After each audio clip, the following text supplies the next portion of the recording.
I stood in the marble foyer of the Hartwell estate watching my mother's trembling hand hover between two envelopes. One had my name on it, one had my sister Lily's. Inside each was a single key, the key to the family trust, the company shares, everything our grandfather had left behind with one cruel condition. Only one granddaughter could inherit. Choose wisely, Margaret, my father said, his voice cold. This decision will define this family's future. I already knew which envelope she would pick. I'd watched this exact scene 23 years ago in another lifetime when I was too naive to see the trap being laid. Back then, I'd begged, I'd cried, I'd listed every sacrifice I'd made, every late night I'd worked to keep the family business afloat while Lily partied through Europe. It hadn't mattered. This time, I smiled. Take your time, Mother, I said softly, and I meant it. Because this time, I'd made absolutely certain that choosing Lily would destroy them all. My mother's fingers closed around Lily's envelope. Perfect. I'm sorry, Vivian, she whispered, not meeting my eyes. But Lily is better suited for this responsibility. She's more personable. The board will respond better to her. The same words, almost verbatim. I'd heard them before as a 35-year-old woman dying in a hospital bed, bankrupted and broken, my entire life drained away to prop up a sister who'd squandered everything and a family who'd blamed me for not giving more.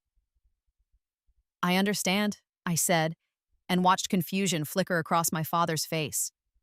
He'd expected tears, rage. He'd expected me to make a scene so they could justify their choice, paint me as unstable, emotional, unfit. Lily swept down the grand staircase in a cloud of Chanel No. 5, her golden hair perfectly curled. Oh, Vivian, don't look so glum. I'm sure there'll be other opportunities for you.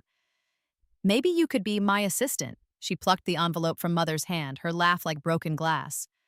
After all, you're so good at doing the boring work while I handle the important stuff.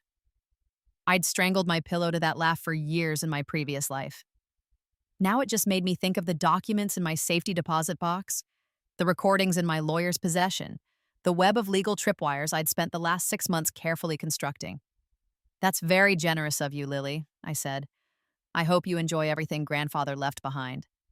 6 months ago, I'd woken up on my 13th birthday, gasping and choking, my adult mind crammed into my teenage body. For 3 days, I'd been convinced I was losing my mind. Then I'd checked the date, April 15th, 2003, and realized I'd been given something impossible, a second chance. In my first life, I'd been the good daughter, the responsible one. While Lily flunked out of boarding school after boarding school, I'd graduated early and gone to business school. When Dad's company nearly collapsed during the 2008 crisis, I'd worked 80-hour weeks to save it. When Mom got sick, I'd been the one by her bedside while Lily vacationed in Ibiza. And when Grandfather died, leaving behind his massive fortune with that poisonous condition that only one granddaughter could inherit and the parents must choose, they'd chosen Lily without hesitation. Vivian's so capable, Mother had said, in that first life. She'll be fine on her own, but Lily needs the structure and security. Structure and security. That's what they'd called it while Lily burned through $40 million in 7 years. She'd launched 3 failed businesses that I'd been forced to consult on for free. She'd married twice, both times to con artists who'd bled the family fortune. When the money finally ran out, when the creditors came circling, they'd turn to me. Your family, Dad had said, you have to help. And I had. God help me, I had. I'd emptied my retirement accounts, I'd mortgaged my modest house, I'd taken out loans I couldn't afford, destroyed my credit, worked myself into an early grave trying to save them from the consequences of their choices. At 35, I'd collapsed at my desk. Massive stroke. I'd spent 3 days in the ICU alone because my family was at Lily's 4th wedding in Santorini. I died listening to the heart monitor's steady beep, thinking about all the years I'd wasted trying to earn love from people who saw me as a resource to exploit. Then I'd woken up in my childhood bedroom, 13 again, with 23 years of memories and a rage so pure it could have powered a small city. The first thing I'd done was cry. The second thing I'd done was make a plan. I'd spent my first month back just watching, cataloging every cruelty I'd normalized, The way mother forgot my birthday but threw Lily a party that cost more than most weddings. The way dad praised Lily for getting a C while dismissing my straight A's as expected. The way they'd redecorated my bedroom to make a closet for Lily's clothes, moving me to the smaller guest room without asking. Little deaths, I'd called them in my first life. Character building. Not worth making a fuss over. Now, with adult eyes, I saw them for what they were. Systematic erasure. They'd been training me from childhood to accept less, to be grateful for scraps, to pour myself out for a family that would drain me dry and toss the husk aside. Well, not this time. I'd started small. I'd stopped volunteering to help with Lily's homework. I'd stopped lending her money from my part-time job. I'd stopped making excuses for her when she missed family dinners or skipped school. At first, they barely noticed. I was just the wallpaper daughter after all. But I'd also started building. I'd used my adult knowledge of stock trends to invest the small inheritance from my maternal grandmother. $3,000 had become $30,000, then $300,000. I'd been careful, spreading investments across multiple dépôts, accounts my parents knew nothing about. I'd remembered which tech startups would explode, which companies would collapse, which cryptocurrencies would surge before the 2008 bubble. By the time grandfather's cancer was diagnosed, I had $7 million in liquid assets and another $4 million in property investments, all carefully hidden under shell corporations and trusts. My parents thought I was working minimum wage retail. They had no idea their failure daughter had more money than they'd see in their lifetimes. When grandfather called me to the hospital, I'd known what was coming, the same conversation we'd had in my first life. "Vivian," he'd said, his voice weak. "I'm worried about you." "Don't be, Grandpa. I'm fine." "No, you're not." He'd squeezed my hand. "I see how they treat you, how they take and never give back. I thought about leaving everything to you, but..." He'd trailed off, looking guilty. "Your grandmother thinks that would be cruel to Lily, that it would tear the family apart." In my first life, I'd reassured him, told him to do whatever he thought was best, sacrifice myself on the altar of family harmony one more time. This time, I'd leaned in close. "Grandpa, I need you to do something for me, something that will seem strange." "Anything, sweetheart." "I need you to set up the inheritance exactly as grandmother wants. Make them choose. Make it dramatic. Make it painful." I'd watched his confusion deepen. "And I need you to trust that I know what I'm doing." He'd studied my face for a long moment. Whatever he saw there made him nod slowly. "You've got a plan." "I've got a plan." We'd spent the next hour going over details. I'd explained exactly how to structure the trust, what loopholes to include, what legal tripwires to set. Grandfather had been a shrewd businessman in his prime.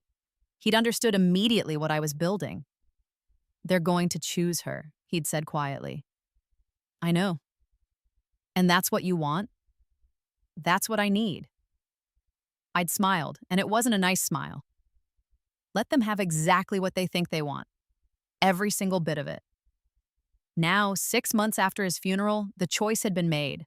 Lily had the key. My parents looked relieved, as if they'd dodged some invisible bullet. They were already planning the press release, the board meeting, the grand announcement. I excused myself from the celebration dinner. Nobody protested, and drove to my lawyer's office. Marcus Chen had been grandfather's attorney for 30 years. He was also the only one besides grandfather who knew the full scope of my plan. When I walked into his office, he had 2 glasses of scotch already poured. "She took it?" he asked, without hesitation. "Jesus, Vivian, are you sure about this? What you're about to do? There's no coming back from it." I took the scotch and downed it in one burning swallow. "I died for them once already, Marcus. I have no intention of doing it again." He slid a folder across his desk. "Then let's make sure they understand exactly what they chose." The first document was a full forensic audit of Lily's spending over the past 6 months. I'd hired investigators, recovered deleted emails, traced every dollar. Drugs, gambling, a secret boyfriend who was currently under investigation for securities fraud. She'd already burned through her monthly allowance and borrowed $50,000 from Dad's business account. The second document was a detailed timeline of every time my parents had stolen from me. The college fund grandfather had set up that they'd borrowed and never repaid. The inheritance from my maternal grandmother that they'd invested in Dad's failing business. The car they'd promised me but given to Lily, itemized, dated, with receipts. The third document was the real masterpiece. When grandfather had set up the trust, I'd helped him include very specific conditions. The key Lily held wasn't just symbolic, it was literal access to a physical safe deposit box containing the stock certificates, property deeds, and fund access codes. But that box was in a specific bank, and that bank required biometric verification to access it. I'd spent 3 months painstakingly getting everyone's biometrics on record: hair samples, fingerprints, retinal scans, all voluntarily given during what they thought were unrelated doctor's appointments and security updates, all legally obtained, all about to be used in ways they never imagined. The access window opens tomorrow at 9 a.m., Marcus said. She has 72 hours to claim the inheritance or it defaults to the secondary beneficiary. And the secondary beneficiary is? A charitable trust you control. He smiled. But she doesn't know that. The paperwork just says, designated alternative. Perfect. I pulled out my phone and opened the tracking app. 6 months ago, I'd given Lily a designer handbag for her birthday. Expensive enough that she'd never question it. Cheap enough that I could afford to tuck a GPS tracker in the lining. She's heading to Maxim's. That's her dealer's restaurant. You're sure she'll screw this up? I thought about my sister, about the woman who'd blown through $40 million, who'd never finished anything she started, who'd treated deadlines as suggestions and responsibilities as optional. Marcus, in my old life, she forgot to file the paperwork to accept the inheritance for 3 months. It took a team of lawyers to sort out the mess. I stood, smoothing my skirt. This time, I've made absolutely certain she'll fail. And when she does, I'll be ready to catch every single piece. The next 72 hours were the longest and shortest of my second life. I watched through private investigators and carefully placed cameras as Lily did exactly what I'd expected. She celebrated. She threw a party at the estate that caused $20,000 in damage. She announced herself as the new CEO of Grandfather's company despite not having accessed the actual inheritance yet. She gave an interview to a business magazine explaining her vision that made the board members start texting each other in alarm, and she didn't go to the bank. 48 hours before the deadline, she was in Cabo. 36 hours before, she was hungover in bed. 24 hours before, she finally remembered she needed to actually claim the inheritance, but the bank closed at 5 p.m. and she didn't wake up until 6. My father started calling her frantically. My mother showed up at her apartment screaming, but Lily, in true Lily fashion, was convinced she had more time. She'd misread the deadline, thought it was 72 business hours, not 72 actual hours. At 9:01 a.m. on the 72nd hour, I was sitting in the bank manager's office when the default clause triggered. Ms. Hartwell, the manager said, as the secondary beneficiary, the inheritance is now legally yours. All $48 million in liquid assets, the property portfolio valued at approximately $72 million, and controlling interest in Hartwell Industries. I'd spent my entire first life dreaming of this moment. Now that it was here, I felt oddly calm. I'd like to begin the transfer process immediately, and I'd like to file formal charges for the funds my parents embezzled from my accounts over the years. Marcus stepped forward with another folder. We've also prepared a civil suit for emotional damages and financial exploitation. The documented abuse goes back 15 years. The manager paled. Ms. Hartwell, are you certain? This will be very public. That's the point. By noon, news of the default had reached my family. My phone erupted with calls, texts, voicemails that devolved from angry to desperate to threatening. I didn't answer any of them. By 2 p.m., they'd shown up at my apartment, the modest studio they thought was all I could afford, not the penthouse I actually owned across town. They pounded on the door until my carefully selected neighbors called the police. By 5 p.m., the civil suit was filed. By 6 p.m., it was on the news. By 8 p.m., my father's business partners were calling emergency board meetings. I watched it all from my real apartment, drinking expensive wine and feeling nothing but satisfaction. Marcus arrived around 9 with more updates. The board is demanding your father's resignation. They're claiming they had no idea he'd been mismanaging funds, but the audit shows a pattern of self-dealing going back years. He dropped into my sofa looking exhausted. Your mother is claiming ignorance. Lily is threatening to sue you for stealing her inheritance. On what grounds? Apparently, she believes you tricked grandfather into putting in the deadline. I laughed. Actually laughed. Let her try. Every conversation with grandfather was recorded. At his insistence, for exactly this reason. He wanted absolute proof that every decision was his, made with full mental capacity and clear intent. She's also claiming you manipulated her into missing the deadline. I was in a different city the entire 72 hours. I have timestamps, witnesses, and credit card receipts. I'd been very, very careful about that. She missed the deadline because she's exactly what she's always been. Irresponsible, entitled, and convinced the rules don't apply to her. Marcus nodded slowly. You know they're going to come after you hard. This isn't just about money anymore. You've humiliated them publicly. Good. I met his eyes. I want them to understand what it feels like to lose everything, to beg for help that never comes, to be dismissed and discarded by the people who should love you most. He was quiet for a moment. Vivian, I've known you since you were 8 years old. Watched you grow up in that family. I never said anything because it wasn't my place, but he shook his head. What they did to you was wrong. The way they treated you. You deserved better. I know I did. My voice came out harder than I intended. That's why I'm not stopping until they understand exactly what they threw away. The lawsuits took 3 months to wind through court. I'd expected my family to hire expensive lawyers to fight tooth and nail. Instead, they fell apart spectacularly. My father's business partners turned on him immediately, revealing years of shady deals and accounting irregularities. Without my inheritance money to raid, he couldn't cover the shortfalls. The company I'd built back from the brink in my first life collapsed in weeks. He filed for bankruptcy. My mother tried to claim she'd been a victim of my father's financial mismanagement, but the paper trail didn't lie.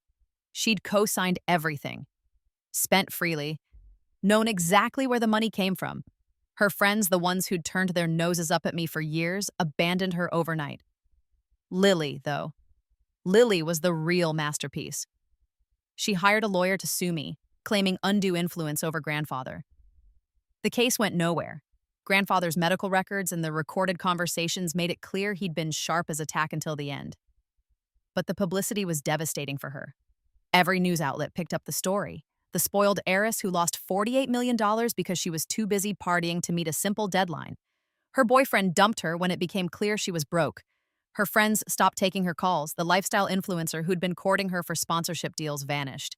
Within weeks, she was infamous for all the wrong reasons, and I watched it all with the calm certainty of someone who'd already lived through worse. But I wasn't done yet.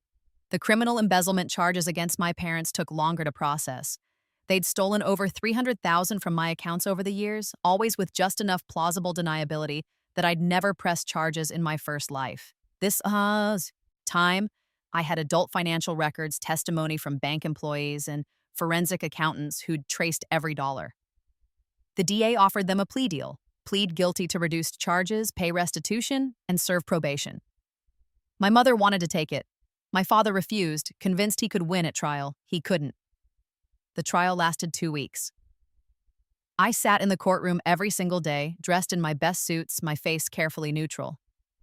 I watched my father try to explain why he'd borrowed from his daughter's college fund, watched my mother cry and claim she'd only been trying to help Lily, who needed it more. The jury convicted them on all counts. The judge, a woman in her 60s who'd clearly seen this dynamic before, didn't mince words during sentencing. You systematically exploited your daughter from childhood, she said, her voice cutting through the courtroom. You stole from her, demeaned her, and treated her as a resource rather than a person. And when she finally stood up for herself, you tried to paint her as the villain. She looked at my parents with undisguised contempt. You will serve 18 months in minimum security. You will pay full restitution plus punitive damages, and you will be barred from contacting the victim for a period of 10 years. My mother fainted. My father stared at me with something between rage and disbelief, as if he couldn't comprehend that the daughter he'd trained to be compliant had grown teeth. I felt nothing but relief. Lily didn't attend the trial. She'd disappeared to Europe, living off borrowed money and burning through the last of her social capital. I tracked her movements through social media, desperate posts looking for business opportunities, increasingly frantic requests to catch up with old friends who ignored her. 6 months after the trial, she showed up at my office. I'd taken over as CEO of Hartwell Industries. The board had voted unanimously, partly because I had controlling interest, partly because I'd presented a 5-year growth plan that made their eyes light up with dollar signs. I'd used my foreknowledge to position the company perfectly for the coming tech boom. Within a year, we'd tripled our stock price. My corner office overlooked the city. Floor-to-ceiling windows, original artwork, a view that cost more than my parents' house. Lily looked terrible. Her designer clothes were wrinkled and out of season. Her hair needed touching up. She'd lost weight in an unhealthy way, her collarbones sharp beneath her blouse. "Vivian," she said, and her voice cracked. "Please, I need help." I gestured to the chair across from my desk. Didn't offer her water or coffee, just waited. "I'm broke," she continued. "Completely broke. I can't pay my rent. I can't. I have nothing." Her eyes filled with tears. "You're my sister. You have to help me." I'd imagined this conversation 1,000 times in my first life, lying in that hospital bed. All the things I'd wish I'd said. All the rage I'd never expressed. Now, face to face with her, I felt only cold clarity. "No," I said simply. "What?" "I said no. I'm not helping you." Her face flushed. "You can't be serious after everything you've what?" I leaned forward. "After everything you've taken from me? After years of treating me like your personal servant? After watching Mom and Dad steal from me to fund your lifestyle and never saying a word? I didn't know." "Yes, you did." I pulled out another folder. I'd become very fond of folders. "You signed the paperwork authorizing them to access my college fund. You were there when they borrowed my inheritance from grandmother. You knew exactly what was happening, and you didn't care because you were getting what you wanted." Her mouth opened and closed. "I was young. I didn't understand. You were 19 when you co-signed the papers to use my college fund for your second car. You were 23 when you convinced Dad to invest my grandmother's money in your boutique that closed in 6 months. You understood perfectly." Tears streamed down her face, real ones for once. "Please, Viv, I'm sorry. I know I was awful, but I'm your sister. Doesn't that mean anything?" In my first life, it had meant everything. It had meant sacrificing my happiness, my financial security, my health. It had meant dying alone because I'd given everything to people who saw me as an ATM machine. "It means," I said carefully, "that I know exactly who you are, and I know that if I give you money now, you'll blow through it in 6 months and be back asking for more. You'll never change, Lily. Why would you? You've never faced real consequences before." "I have now," she said desperately. "I've lost everything." "No, you lost things you never earned. Money you didn't work for. Status you didn't deserve. Now you have exactly what you built for yourself, which is nothing." I stood, signaling the meeting was over. "You could have been different. When we were kids, before Mom and Dad ruined you with favoritism and enabling, you were actually kind sometimes. You could have been better." "I want to be better now." "Then be better. Get a job, any job, work your way up. Learn what it's like to earn things instead of having them handed to you." I walked to the door. But you don't get to do it on my dime, not anymore. Vivian, please. My assistant will see you out. She tried to grab my arm. I stepped back and security appeared. I'd had them on standby. They escorted her out while she sobbed and cursed, her voice echoing down the hallway. I returned to my desk and got back to work. The years rolled on. I turned Hartwell Industries into a powerhouse. We expanded into green energy just before it became profitable. We invested in AI and machine learning before they were buzzwords. I used every scrap of knowledge from my first life to build an empire. I also built a life. I dated, I traveled. I made real friends, people who liked me for myself, not because of what I could do for them. I went to therapy and worked through the trauma of growing up in a family that saw me as a resource. I learned to set boundaries, to say no, to put myself first without guilt. I never married in my first life. I'd been too busy saving my family to date seriously. This time, I met someone. James was a professor of literature, brilliant and kind, with no interest in my money beyond intellectual curiosity about wealth inequality. We married in a small ceremony, had 2 kids, built a life that was mine, not dictated by family obligation.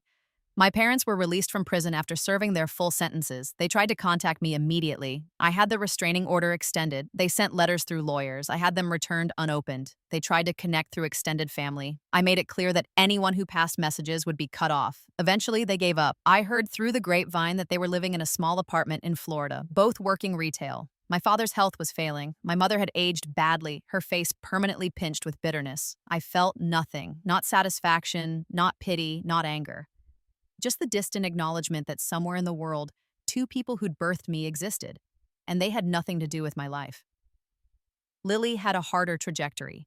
She bounced between low-paying jobs, never keeping anything for long. She married again, a man who claimed to love her but was really just broke himself, looking for someone to share expenses. They had a kid, got divorced. She tried social media a few times, attempting to rebuild her influencer career. It never took. The internet has a long memory, and she was permanently associated with failure and entitlement. By the time I was 40 in my second life, she was working at a call center and living in a studio apartment with her teenage son. Not homeless, not destitute, just ordinary, unremarkable. The fate she'd always feared most. I didn't seek her out, but news reached me occasionally. She'd aged hard, looked 60 when she was barely 40. Her son was smart, scrappy, working his way through community college. Apparently, he wanted nothing to do with his mother's side of the family. He'd heard the stories. Sometimes I wondered if she remembered what it had been like to have everything. If she lay awake at night thinking about the $48 million she'd lost because she couldn't be bothered to show up to a bank. I hoped she did. On my 50th birthday in my second life, James threw me a party. Our kids were there. Strong, confident, nothing like the broken child I'd been. Our friends filled our home with laughter. My company's board sent a massive floral arrangement and a glowing letter about my leadership.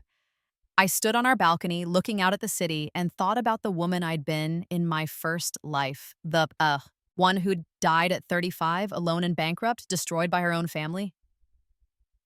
"You okay?" James appeared beside me, handing me champagne. "More than okay." I leaned into him. I was just thinking about choices, about how one moment can change everything.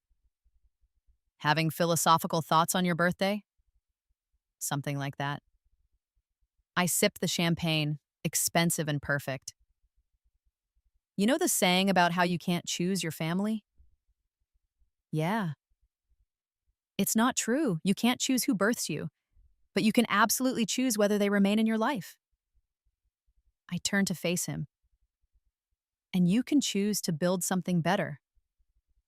Something that's actually worth having." He kissed my temple.